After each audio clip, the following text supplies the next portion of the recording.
Howdy ho! Hey guys, welcome to episode 37. We're gonna jump right into it. This is my friend Nattelie from the UK.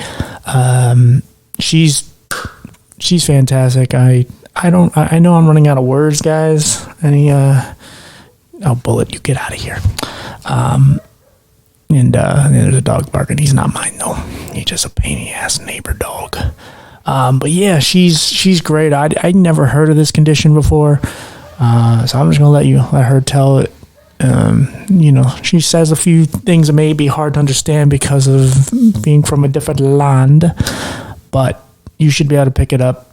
I learned a lot in this episode, and please support her.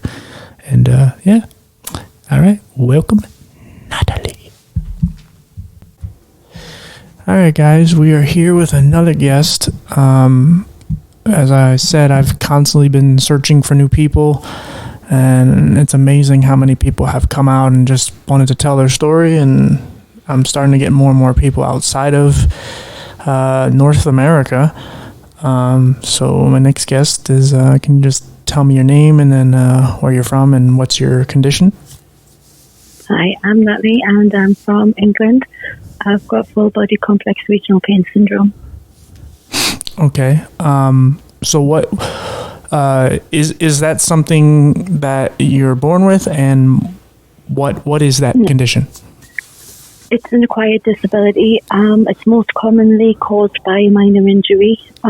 Essentially, your brain it stops working properly. The pain receptors stop working. So instead of feeling what you're supposed to feel, you feel every sensation is possible all at the same time, and then your body reacts accordingly. So you're like, well, your limb will, it's usually a limb, will swell up, go silly colours, it's intense pain, because obviously the pain receptors aren't filtering out the messages anymore. And there's the possibility of it spreading to go to other parts of the body, and that's what happened to me. I ended up with full body CRPS within about 4 years or something. So your body is just like all the sensations in your body, you feel things much like if you're like, let's say if your arm were to fall asleep, do you feel it 10 times more? Yes. So like I can feel noise, I can feel sounds. So for example, you might feel the sound vibrations if you stand in front of an amplifier, you'd feel the sound vibrations. Right. I don't need that. Someone closing the door, that feels like someone's hitting us, like something's hitting us. Cold, that's really painful, cold things. The warmth tends to help a little bit, but you tend to swell more if you're in a warm climate. So that there isn't really a great way around it. There's no cure for it. And it's been documented since the American Civil War, I believe, but there's like no cure. There's not much research about it. I'm assuming this is very rare. It's supposed to be, but statistics change, they vary. Oh wow! No, so how does this, like, what causes this? Usually a minor injury, but not always. I slipped on a wet floor at work. I used to work for a newspaper. I used to work in advertising. And I slipped on a wet floor going into work one morning, and my leg ended up with CRPS. About 18 months later, I got my fingers caught in my wheelchair and I sprained my wrist, and it spread there. It just spread to my right leg. I was having a really bad time with my left leg, and my right leg just started mimicking the left leg, which was really bizarre. My right arm, I had bloods taken, and that caused it to spread there. And then I had like other injuries and stuff. A little bit of domestic violence made it spread, things like that. So injuries can make mine spread. I was told about 20% of people with CRPS will end up with it going full body like mine has. Right. So how is your like body function? Can you walk? You know, what is hard and It varies. what can you do and what can't you do? It varies. Sometimes I appear fairly average. That I've got fairly average movements and stuff like that. But I use a wheelchair and I use crutches.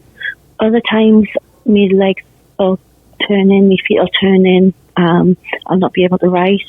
Might lose my words. So, like, just because I'm hurting too much, my words will just disappear. So, like, those kind of times, I tend to use Makaton, which is like sign language. Oh, okay, right. That can be useful, but that's more of a recent thing. So I started doing that. That was more because my children have autism and they struggle to process things without visual cues. Right. So I use sign language with them when they're struggling to process verbal communication.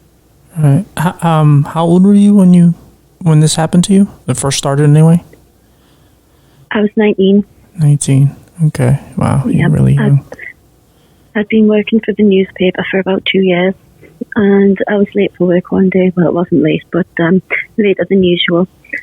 So I'd worked out I had enough time to go upstairs to get a cup of coffee, and I got out of the lift and walked into a puddle and went down. My foot went sideways, so I twisted my ankle, and my knee took all of the force. And from then, it just sort of sealed my fate, if you like. Wow, this is very interesting. Like, so, okay, so I'm just basic situation. So if you get a needle, you can feel it 10 times. It's a much sharper pain than just your average, just how everyone else feels it. I feel every sensation all at the same time. If I have blood taken, usually my arm will spasm, my hand will turn in, and I feel every sensation all at the same time. My arm gets quite grumpy. It'll swell up. It'll go silly colours. For me personally, blood taken usually affects us for about 3 weeks. If I have like a venflon or butterfly or whatever you call them in, like a drip or something, it's usually around 5 weeks that my arm's really bad. Right. It varies for different people though. It's just, that's how it affects me. Right. I believe you said it off the recording. You do have crutches? Yes, I use crutches and I use a wheelchair. Okay. Now, how much can you... I mean, you use crutches, so you can walk a little. So how much function do you have in your legs? It all depends. It completely varies. It doesn't vary from day to day. It varies from hour to hour. Sometimes I can't move at all. Now, I've been on a medication for quite some time that's helped me be able to move, but sometimes I'll not be able to move my legs. Sometimes I'll not be able to move my arm. And things like that. Other times I can walk with crutches, but apart from it hurting a lot, my legs and arms aren't going to do as they're told. So they're just going to decide that, no, we're not going to walk anymore. You're going to have another unscheduled meeting with the floor, and down I go, Right. So I suppose that's my normal, but other people panic when they see that because they're not used to seeing an adult fall. Right. Yeah. So what, I mean, it's a strange, I mean, I guess I've never heard of this condition, but what's a good day like for you? On a good day, I can walk around with crutches, as long as I keep stopping every few meters. As long as I pace myself, I can walk around with crutches. I can potter on and do things. I don't sleep much anyway, so but I can't do massive physical strenuous things because I just flows, and so it makes us poorly. Right. Now, are you a single mother? Or yes. So you take care. You said you have two children with autism? That's right. I've got 2 children. I've been by myself since the youngest was 10 months old. Right. Now, how do you do that? How do you take care of 2 kids who need a lot of attention and care that are both considered disabled while being a disabled person? I don't know any different. I genuinely don't know any different. Right. So there's like nothing to compare it to. They're awake a lot during the night, but so am I. So the hardest thing for them, like for being a parent, generally with disabled children, is when they have a meltdown. If they get physical, then it just gets a little bit more intense because obviously it's going to hurt you more. Right. Whereas if it's any other situation, you can just remove yourself. But if your child's having a meltdown, you've got to deal with it. Right. Is there any way they can, like, they help you in life? Not just like emotionally, but, you know, maybe if you need something, you don't feel like getting up to grab it. Can they? Oh, if I get stuck or something, they're really sweet, bless them. Like, so for example, I'll be thinking, oh, I'm clever and stuff. I'll walk around with one crutch in the house, and then my leg will go into spasm, and I really, really need the other crutch. And I just like ask them, and they'll go and get the other crutch or whatever. Lots of like little things. I don't really know any different though, so I can't really compare it. Right. But that's good though. You guys kind of protect each other. Like it is a genuine family. Of course, it's no different to any other family. It's just we do things differently, I guess. Yeah, things are just a little harder and a little more, obscure, but you make everything work, which is great. You have to, as a parent, you have to. So, like for example, when I use my wheelchair, I can't push their wheelchairs because they've got like hypermobility, and they've got lack of awareness of danger, things like that. So I couldn't push a wheelchair and use my wheelchair. So for years, my children have ended up like on my lap or whatever, especially when they were younger. A few times I've had some quite interesting comments from people. There was one lady on a bus was very vocal that disabled people like me should never have children. But yeah, she was a little bit upset about it when she saw us with one child on my lap, and then she realised I actually had two children on my lap because the other one was in a sling. Right. I think, I'm assuming, again, a very ignorant person, but I'm assuming since you had two disabled children, she just assumed that disabled people always have disabled children, or disabled parents always have disabled children. That's just the luck of the draw for you, but that's ridiculous. My children's disabilities are invisible disabilities. They have autism, right. And at that time, neither of them were diagnosed because they were both very young. So I'd get on the bus, and then there was this lady being very vocal that, hey, look at that, she's got a Ben. People like that shouldn't have Ben. Ben is a local word for child. Okay, good, thank you. Sorry. So people, like, she was mouthing off, getting quite vocal about it and things like that. And then she realised I had two children on me. So they're both in slings, both, like, one's on me front and one's on me lap, and I'm using my wheelchair, and just getting all vocal about it. And, well, what do? You just pay attention to your children, don't you? You don't bite. You show them that, that they're being prejudiced and they're making themselves look really foolish. Right. I'm trying to figure out how I word this. Not just emotionally. Well, yeah, mainly emotionally. But do you feel like with the disability that you have, or the condition that you have, where everything is super sensitive, like, do you feel more vulnerable? I'm aware that I'm more vulnerable. So I try to.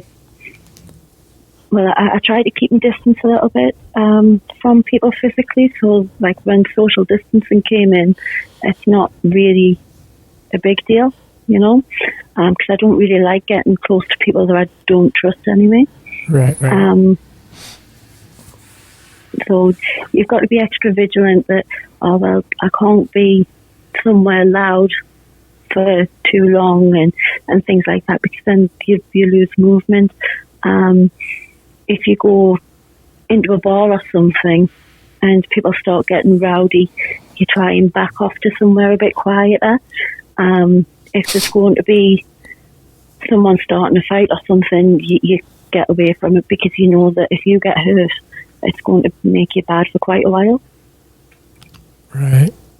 So you have to be more vigilant about safety and stuff. But Right. I suppose after this long, you sort of get used to it, you know. Yeah. For a long time, I was scared to go around, to go out where there was other people, like where there was lots of people, like crowds and stuff. Right. I'm sure some of that stems from the domestic violence as well. No, that came later. Oh, it came later. Okay. Yeah, that came later. Okay. Now, so, you know, obviously, is he that person? Was he the father of the children? Yes. It was an interesting scenario because of my disability and needing a wheelchair. I couldn't leave because there was nowhere for us to go that was accessible. So he had to leave, and with it being an abusive relationship, that was never going to be easy kind of thing. So when that did happen, it got a bit colourful. But at things like, it was suggested that I go to a hostel, but I couldn't go to a refuge. Sorry, not a hostel. It was suggested that I go to a refuge, a women's refuge, and then it was pointed out that they weren't accessible anyway, so they weren't appropriate. When I tried to seek help for, to do the domestic violence courses and things like that, the first place I went to didn't have any access. Now, when you say access, do you mean you couldn't get a wheelchair in? Yeah, there were steps. Oh, right, so you could get in. The first one, you could get into. There was a shop, and then there was another place down steps to do courses. So you could go into the shop part, but you couldn't go downstairs to do the courses. And then that place moved, and there's a step there. So there's still no wheelchair access. I mean, don't get me wrong, there are other places, there are alternatives, but there's laws that say that you have to make reasonable adjustments and things, and they don't seem to happen. And statistically, apparently, disabled women are more likely to be abused than any other socio-economic group or anything like that, any socio grouping. So I don't understand why that hurdle's there when it's known that these people are high risk anyway. Right. Now, because everything's called something different here in the States. Now, when you say, is it a refuge? Now, is this is this more like a hospital, or is this just a place where women go that are battered, or is this like a homeless shelter? Like, what type of place? Like, what is involved in this place? The refuges are supposed to be somewhere for women to go with the children, if needs be, to escape domestic violence. Right. You're supposed to be able to get various support and things like that. But those options weren't available. Right. It was suggested, but those options weren't available. How does that make you feel as a parent? Because, we talked about you being super vulnerable, and I'm sure you want to be the protector of your children, and obviously you have to protect yourself in such a vulnerable state that you're in. How do you deal with that mentally? It made me frustrated and feisty. I've got to sort it out myself. So, you have a resilience. So I just had to find my ways, Right. It made us anxious. I was aware that because I was using a wheelchair, that if he tried to overpower me and take the children from me, that he would probably be successful, because all he had to do was step onto the road. Because there's no dropped curves, is there? All he would have to do is grab the child and step onto the road, and then I wouldn't have been able to get to my child quickly. Right. Yeah, those are some realizations that a lot of parents, I mean, they fear, as far as like, because of course people take kids all the time in this dark, shitty world that we live in. But it's a much bigger realization for you because they can do it right in front of you, and you're not going to be able to put up much of a fight, unfortunately. And exactly. so I'm assuming that's another thing that you have to battle in the back of your mind. Another reason why you probably don't want to come out of the house to a certain degree. And I'm sure the domestic violence didn't help it any. It was very frustrating trying to keep the children safe while everything was happening. It was difficult trying to feel safe. Of course, yeah. Yeah, I mean, again, it's got to mess up your trust issues, and and I mean, again, I'm sure you want nothing but the best, and you want to protect your children at all times. So, I'm sure the next time another guy comes in your life, you're probably gonna have to do a lot more information than just, letting them come over just for, whatever tea or whatever. Yeah. I mean, you have to be protective, especially being a mom. You have that protective gene in you where you just don't want to let anything happen to your kids, and especially with them being autistic. What is it like? Like, obviously, when they were both diagnosed, what was it like to learn about a whole different disability? And how did you prepare yourself for, being a disabled mom dealing with disabled children? I've always been around children who had issues like autism. Okay. So it didn't really come as a surprise to us. I wasn't particularly anxious about that. I think, to be fair, it was the same as any other parent would have done. But the thing that I found most difficult was taking them to assessments. The reason I say this is because one of the places, well, there was my youngest son, the eldest one, had more assessments than the youngest because they changed the way they assess. So one of the appointments I took her to the appointment. I went to the reception and they're like, "Oh, you go upstairs, up 3 flights of stairs." I was like, "All right, okay, where's the lift?" "Oh, we don't have one." It's like, "Right, okay, so you have to rearrange." "Oh, no, we can just take the van upstairs for you if you want, and you just wait down here." It's like, "No, you're not taking the children away from me. It's not happening." Right. So that had to be rearranged. And one of the hospitals, the wheelchair access is quite poor. So you have wheelchair access, but you have to go through a back door to get there. And that back door is not used regularly, so they have to find the keys and everything like that. You've got to negotiate your way around the building. The disabled toilet isn't big enough to get your wheelchair in and close the door. So you've got all of these issues that you're constantly battling as a parent. One of the things that I found difficult was changing nappies in public. It wasn't necessarily nappies as diapers. Changing diapers in public, I couldn't just take them to the changing station because it was the wrong height. So I had to change them on my lap. Right. Wheelchair accessible toilets often had the baby change, like a baby changing table in. But if you pulled the baby changing table down, there wasn't enough room for the wheelchair to be there as well. Wow. So those kind of things were frustrating. Forgive me, figure how I can ask this question. So, is there a fear or a certain paranoia that you have that someone actually, because you mentioned as far as them wanting to take your kids without you to the next floor or whatever, is there a paranoia that you have that somebody might actually want to take your kids because they look at you as an unfit parent, even though you're not?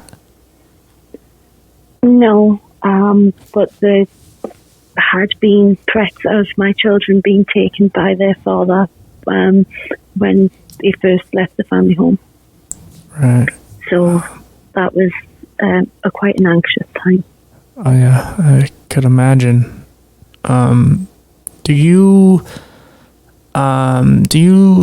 like?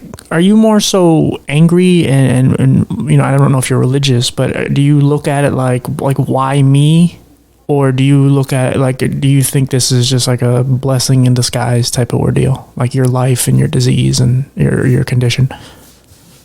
I think I had about 3 years of the whole "oh poor me" kind of thing, and then I met someone who had the same condition as me. Mm-hmm. She'd had this condition since she was a child, and she worked full time, and she did martial arts and all sorts of things. She could drive, she'd travel. She didn't have children, but she had quite a full life, you know. And that kind of made something inside of her snap, and I thought, if she can do it, so can I. So I set about finding my way of managing, and eventually I did. I mean, 17 years on, I'm running a business. 17 years on, I've got my own company. That's awesome. Yeah, no, that's good that you look at it that way, because it's, I'm sure you, and I'll ask you this in a second about your mental health, but I'm sure you've gone down some really dark holes in your mind of, you know, different outcomes and so on. And a lot of times it when you run into other disabled people, whether it's something like this, what we're doing, or, you know, or whatever in life, where you're working or whatever, you run into someone who either has it as hard as you or even worse. And then you look at your situation and go like, man, like, it's not that bad, or there is a way, there's a possibility for me to turn this into something better. Even if it's still not great, there's still a possibility of some sort of positivity to come out of this.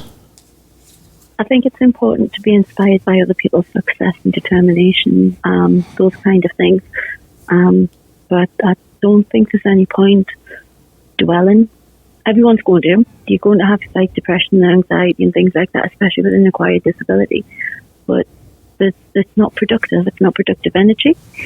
So I try to redirect. Like obviously everyone's going to end up with intrusive thoughts at some point, if you've got whatever, you know. So, but I try and. But I did a pain management course that taught us a few things. I met a few people. I used to run a support group.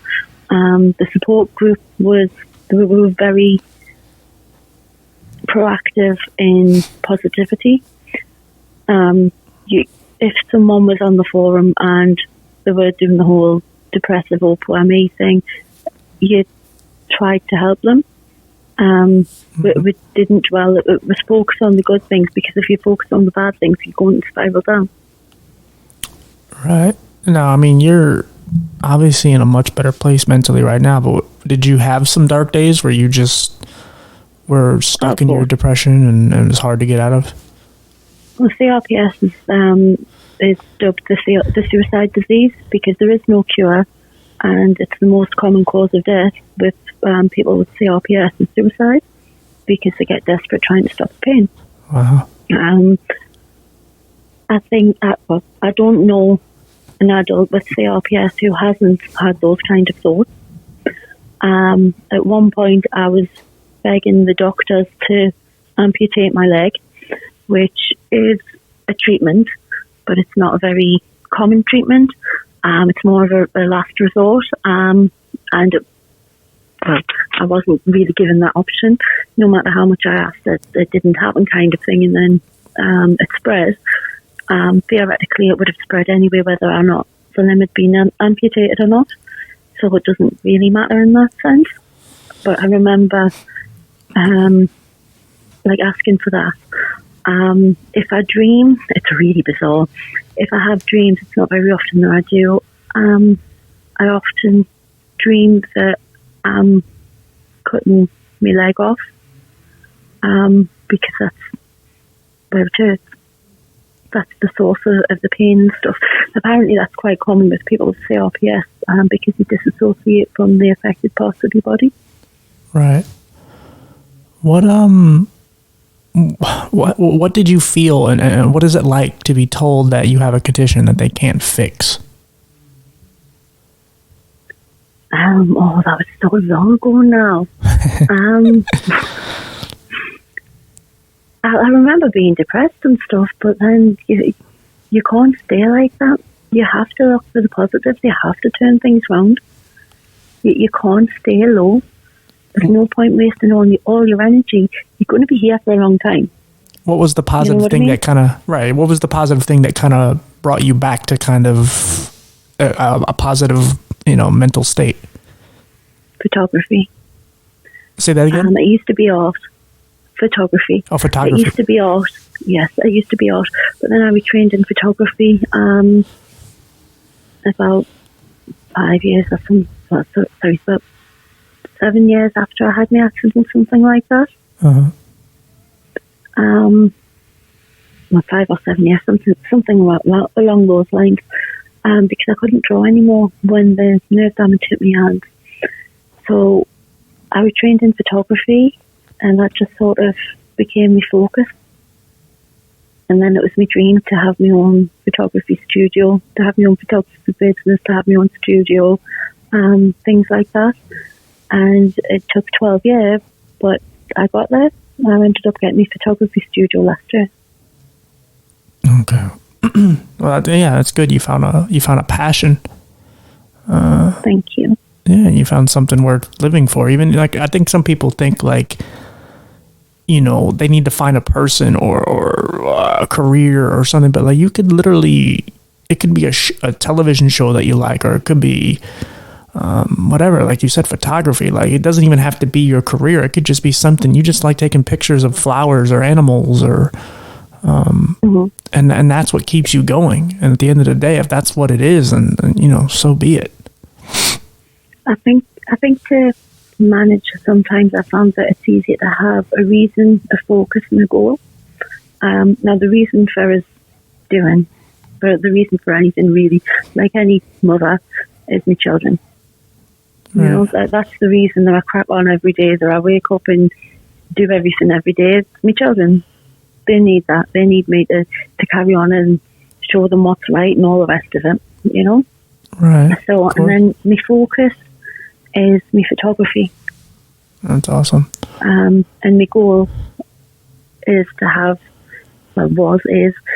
me own business, my successful business. Now, every goal that I hit with my business, I kind of set a new one, obviously.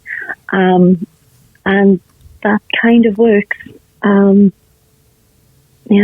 then on the sleepless nights when I'm hurting too much, I can distract myself with whatever I need to. Right. When I feel low or whatever, I distract myself with whatever. So I'm either going to do something with the children, or I'm going to do something arty, usually photography, things like that, Right. Oh, that's great. Before we talk about your company, I want to ask you a couple more, just two more questions about your condition. So now you say the pain and just certain feelings, you just feel it exponentially higher than anyone else would. So, but is it so if you were to hit your knee on a coffee table, that would be excruciating. Right. But so it would hurt 10 times more, but are you more, how do I word it? Are your bones weaker? Your knee's not going to fracture, right? It's just going to feel like you fractured it. That's right. I'm sorry. Is it possible that I could take a 5-minute break from this, please? Yeah, hold on. Let me hit the pause button. Give me 1 second. Thanks. Okay, guys, we're back. So you said you had to take a break. Does your body get all kind of kinked up?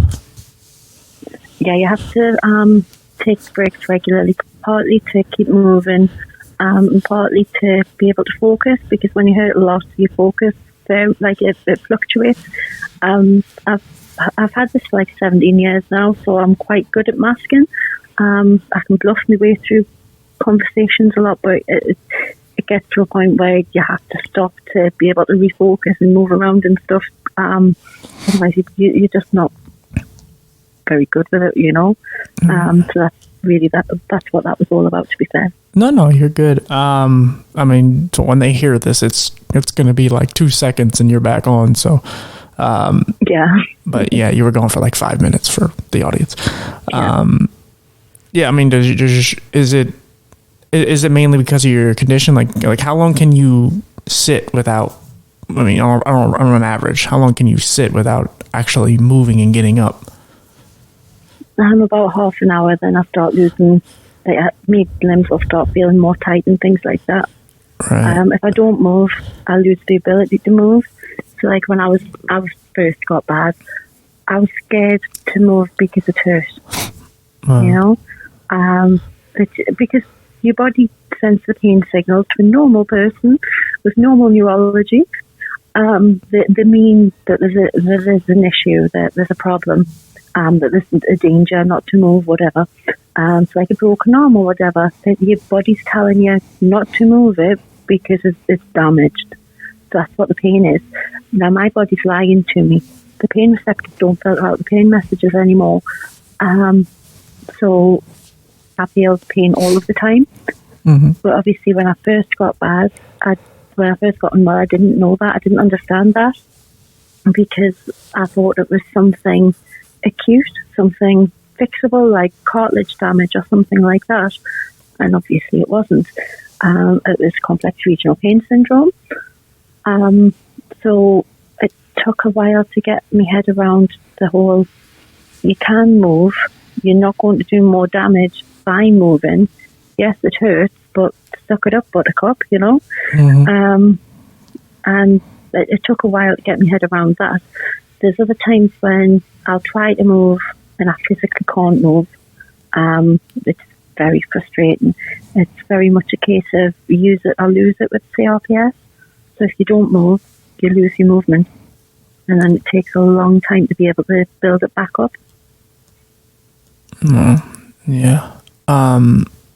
Right before you got off, we were talking about like your pain. So you, as I said, so if you hit your knee on a table, you don't necessarily, you're not susceptible to easier breaks or damage. It's more just the pain that comes from it is excruciating. Yeah, pretty much. I mean, you do develop osteosporosis. Well, most people end up developing osteosporosis. CRPS gives you bone changes. But generally speaking, it's the pain that's going to be the issue. It's not that you're going to do more damage. It's that your body's going to say it's damaged when it's not. Oh, yeah. And then you've got the deep touch, and then you've got, I can't remember the proper name for light touch, but you've got like light touch and deep touch, and they're two different parts of your nervous system. So some people, deep pressure won't hurt them. So they can put something heavy on the lap or something. If they've got it in the leg, someone touching firmly isn't going to hurt them. Whereas a feather will. You can go either way, or it can be that both of them, like both kinds of touch, are really going to hurt you. Right. Now, is there any, with your condition, does it make any sensation better? Like, okay, like, when you eat, do you taste things? Like, can you taste, is your taste buds stronger? Not really. No? Okay. You can feel vibrations, you know, when the weather's going to change, because you hurt more when the weather's going to change. Thunder and lightning's bittersweet, because you get like a pressure release, if you like, but then you get a different kind of intensity and it gets a little bit messed up. Right, okay. So more it affects you outwardly than internally. And then you've got like I describe it as I've got general pain and I've got sensation pain. So I'm more like my body's always hurting. But then I've got the different kinds of pain as well, so like stabbing, squeezing, burning, things like that. Right. An itch that can't ever be scratched. Right. That's got to be super frustrating. So before we get into what you're doing now in your business, for those who aren't from where you are, what do you feel where you live? Could they do better as far as people with what's available for people with disabilities? Yes, quite frankly and bluntly, there's laws in place to state that I have to be treated equally, that I can't be disadvantaged, that access has to be given in these venues, those venues, the drop curbs have to be at every pavement and everything like that. But these laws aren't actually enforced. Right. Yeah, it's just more like a piece of paper saying, "Hey, this is a rule we should follow, but we don't really." Pretty much. It's not very often that they are challenged. I have challenged the law before. There was a restaurant once told me that their restaurant wasn't for disabled people, which I didn't take very kindly to. Yeah, I could imagine. That ended up in a legal battle, and obviously I won on that one. That's good. Yeah, I mean, actually, in some ways, it actually sounds like it's worse than where you are than I am. I mean, it's not great, but if it's very obvious like that, yeah, I mean, people pretty much frown upon it. It's more subliminal things and things that are hard, like as we talked off record, things that's harder to prove. There's a lot, and there is a lot of what you were saying, like, people make these rules, but in general, no one follows them. People don't think anything about blocking access in an aisle of a supermarket. It doesn't really matter. People don't think anything about using a disabled toilet as a store cupboard, which is incredibly frustrating when that happens. For example, the town that I live in has a handful of bars. Only one of them has a disabled toilet. Right. And a lot of people don't know that the handicap store and disabled store, they're just a lot bigger. So where you can get a wheelchair and just, you can move around a lot. And some people just use them and they're just regular people. It's just roomy to them. But there's a lot of restaurants that don't have that.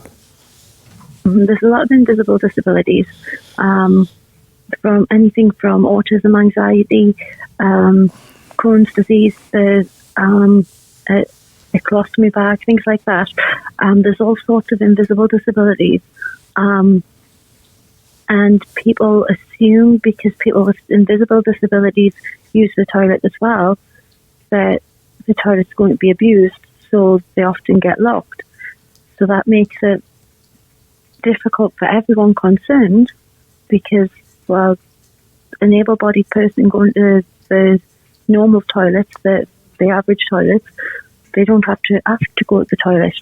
Whereas often you do have to ask to go to the toilet if you need the wheelchair accessible one or disabled one or whatever you want to call it.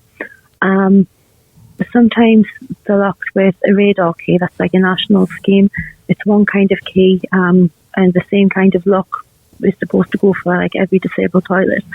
But that doesn't always happen. Sometimes it's just a normal key, which is very frustrating because then you have to go and ask to use the toilet.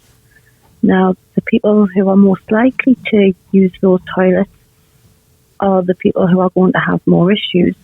So, for example, continence issues. So it's going to be harder for them to ask to get to the toilet in time. It's completely unfair. It's embarrassing. It's not good. Right. Yeah, I mean, there are some smaller restaurants and that, it's got to be harder for them to get a handicap stall, but a lot of these major chain restaurants and just bigger environments, there's kind of no reason why they shouldn't. There was one venue I went to, one restaurant. I've got two disabled children who at the time were both potty training. and I'm disabled. I couldn't take them to an average toilet because there wasn't enough room. There wasn't the facilities for the children. And every time the children needed to go to the toilet or I needed to go to the toilet, I had to ask. In the hour that we were there, well, it was about an hour and a half, I think we went about 5 times. And the staff were getting frustrated because we were having to keep going and asking. It's just like, well, it's not me that's locking the door. You're locking the door to make it harder for me to access this. Yeah. You know? Yeah. Yeah, I think that's one of those, like I was saying, just it's hard to prove that people are being assholes and discriminating against you for your condition because it's hard to prove that. And you could just say, well, that's just their policy or whatever, but you know deep down why they're doing it. I mean, don't get me wrong, there are cases where the toilets do get abused. Right. I've encountered teenage people using it to vape as a gathering place. Those kind of scenarios. We've all heard stories of sexual activity happening in disabled toilets. We're all well aware of it, you know. So yeah, abuse of those places do take place, but I'm not sure it would actually happen in those toilets more than other toilets. You still get all of those in the other toilets. Right. Well, as they say, you know your audience or read the situation. You know, like they clearly can look at you and you're taking your 2 children into the bathroom. Like they know, but it's just, you know, of course, yes, there are situations where people abuse the power and they take advantage of, you know, good people and try to, you know, like I said, they try to screw it up for others. But in general, like if you look at someone who's in a wheelchair or on crutches and they're taking their 2 children to the bathroom, it's like, what do you think is going to happen? Yeah, I mean, we all can go to a negative place, but I mean, let's be real. Like, I mean, just like I said, read the situation. I think people are mostly good. I think that people act undesirably, usually because there's something like anxiety or something like that, because they're genuinely scared or whatever. I think that people generally are mostly good, and that situations are often misread because through anxiety, through whatever circumstances, you know. I don't think that people generally go out to do bad things for the sake of doing bad things or anything like that, you know. Right. And we're all very insecure and you know, I don't know, people are very weird with us. Like, they don't know how to take us. And I'm sure it goes back to some insecurities and so on. And I don't know. I think a lot of people look at us like, well, I could never make it to it. Like, if that happened to me, I would kill myself or I would go crazy.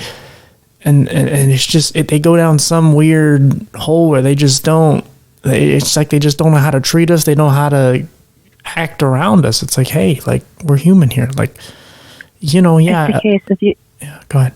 It's the case of, oh, you're so inspirational daring to come out in public, isn't it, really? Right. People don't know, because up until maybe the 1980s or something, disabled people were more hidden away. Right. There's photographs from the 80s of, like, the 1980s of children with autism being put in straitjackets and tied to radiators in schools, because disability was hidden. Wow. You've still got somewhat of an ableist attitude in society, but I think that as time goes by, it is lessening. I know that the differences, for me personally, aren't as extreme as they were when I first had my accident. But equally, there's many times when I've chosen to use my crutches knowing that I'm going to fall over multiple times, because I don't want the judgment that comes with the wheelchair. Right. Yeah, there's days where you wake up and you feel proud to be what you are and what you overcome.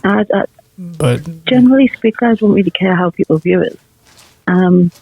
But sometimes it's just easier for my mental health to not have the discrimination, to not have that fight. Well, you're still going to get some degree of discrimination if you were going to get discrimination anyway. But it's sometimes just easier not to have that fight. Other things like convenience. So where I live, I can't get a wheelchair accessible taxi or cab. It's just not going to happen. So I have to rely on public transport more. And sometimes that means that I'm going to have to use my crutches and know that I'm going to fall to do what I need to do. So, for example, a few weeks ago, my daughter had a dentist appointment and there was snow. Wheelchairs and snow don't go very well together. But my daughter had to go to this dental appointment. That's not negotiable. I know fine well that if I use my crutches, I'm probably going to fall. So you have to trade off what you need to do, your ability and the situation and things like that. The alternative would have been to cancel my daughter's appointment and rearrange it, which wasn't really appropriate because my daughter had toothache. Right. So sometimes it's a case of, well, you know you're going to make yourself unwell. Now, obviously, when I didn't have the children, it didn't matter so much. I could stand my ground and say, oh, well, no, this is what's going to happen. But now I have children, I've got to put their needs first. And sometimes that means that I've got to make things harder for me. Right. Because the world's not accessible as it should be. Exactly. So what is the business that you have, and what made you go into that field? What made you create this job? I have a photography business. I also print and do graphic design. The graphic design comes from the advertising. I used to work in advertising way back when. And the photography, I retrained in photography when I couldn't draw anymore. That was like 12 years ago or something. I retrained, I went to college, got some qualifications, and my dream was to have a photography studio.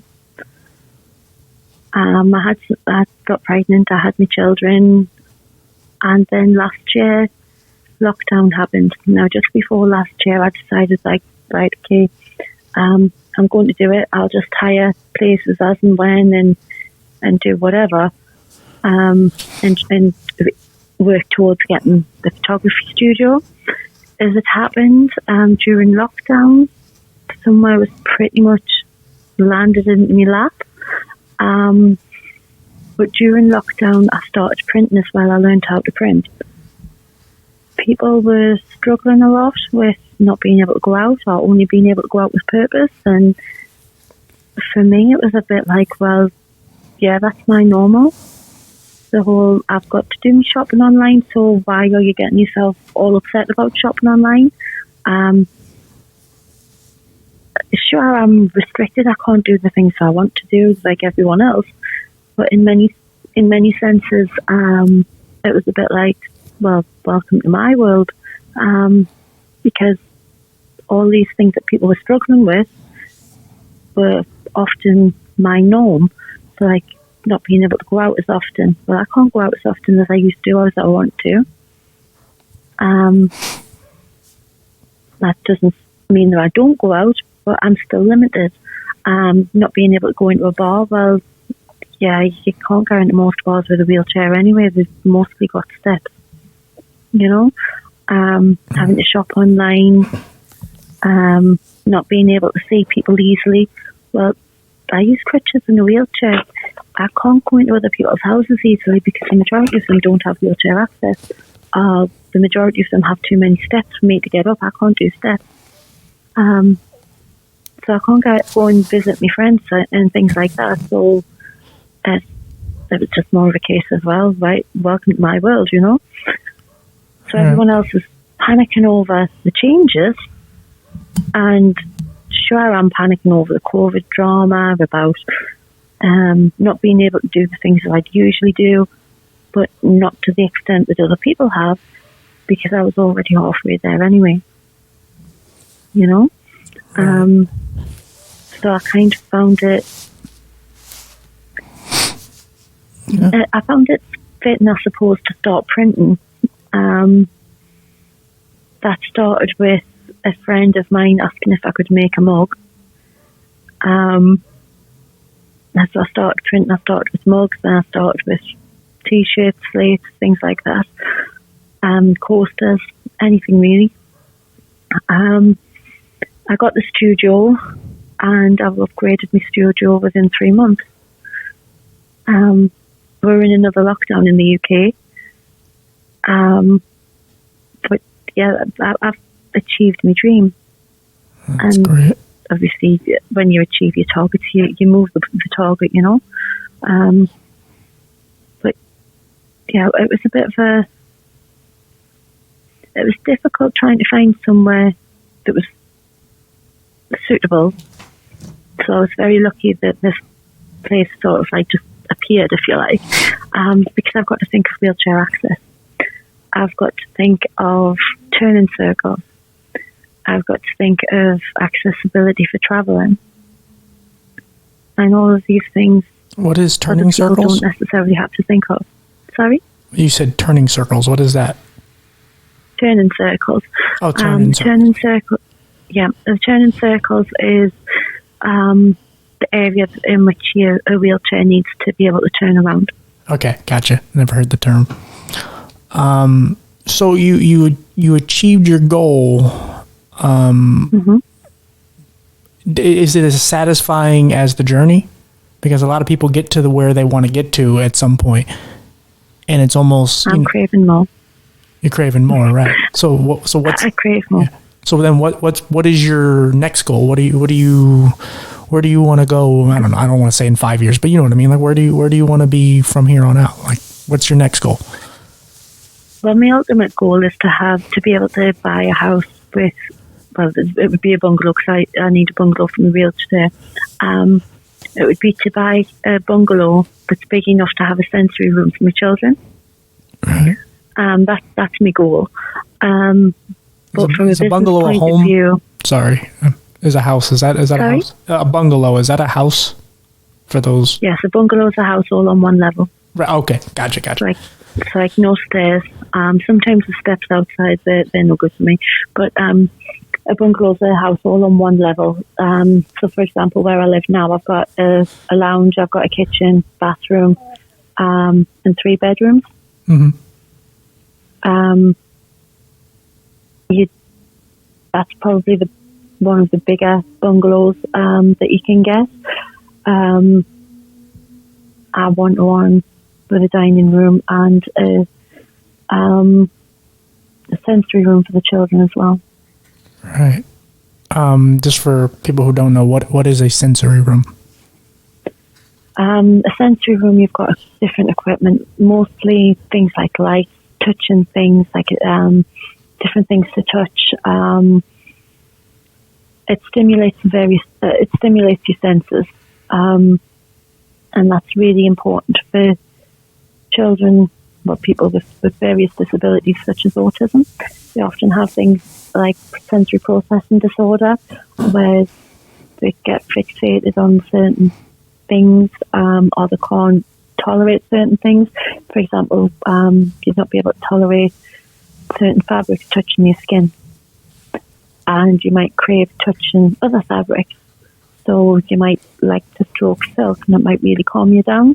But if you put denim on, it's going to make your skin itch so much. It's going to hurt you because it's hard. It's going to be really, really uncomfortable for you. Not just like to the same as a neurotypical person, but to an excessive amount where it physically hurts them to maybe wear that material. And the material that they crave is immensely relaxing and calming for them, Right, exactly.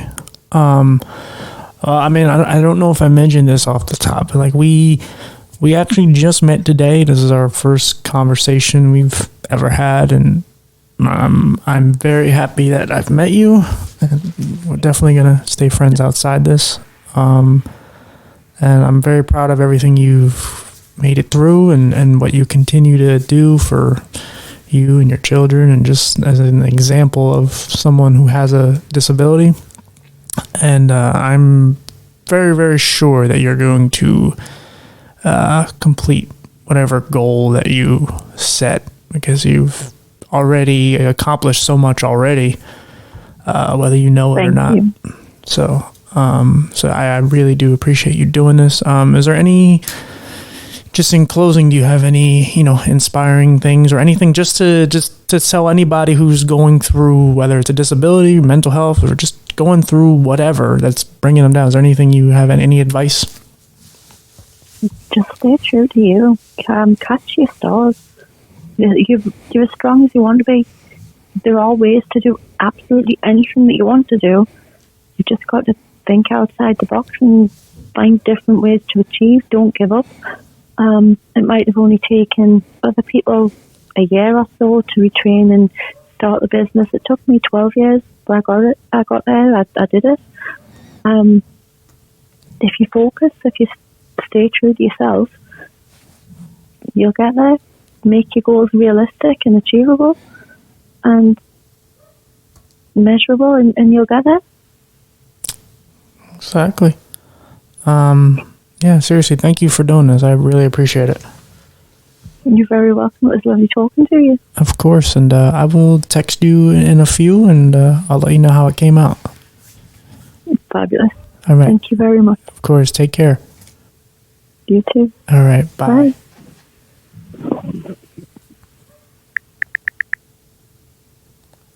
Okay, make sure she's off the line. Yep, she's there. Or she's gone.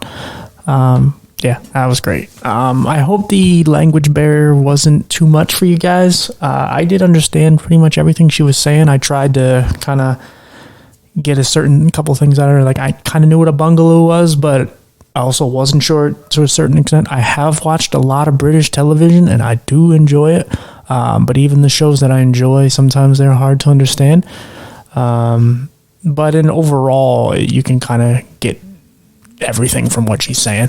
Very powerful woman. I don't know what to tell you. Like, she's just great, and she's overcome so much. So thank you guys again for listening. Have you heard any banging, like if I hit the mic? Don't worry, I didn't two-piece bullet, but I wanted to, because he was playing with the cable for my headphones. He was trying to yank the cable. Well, not yank it. He was just trying to bite it. And these are not cheap headphones, Bullet. So, don't cost me more money, because he's already ruined 3 pairs of iPhone, just the regular in-ear headphones. 3 pairs in a row. They're $20 a piece. So he's ruined $60 in the last month. So, and these are $300 headphones. So we are not going to ruin that cable. Well, I mean, he can't ruin the headphones, but he can ruin the cable, which is cheaper. But still, we aren't doing that. But no, I wasn't beating Bullet, and I wasn't dicking around while she was talking. I was just trying to keep him from going crazy. And there's a dog barking, so this mic picks up a lot of shit. And I have these noise cancellation headphones in, so it's hard to really hear what direction it's coming from. But yeah, so the mic picks up a lot of shit. I'm rambling. I will see you guys on the next one. Love you guys. Like, comment, subscribe, blah, blah, blah. I shouldn't say that, because then it sounds like I don't really need you to do it. But yeah, guys, I'll see you on the next one. And we are out.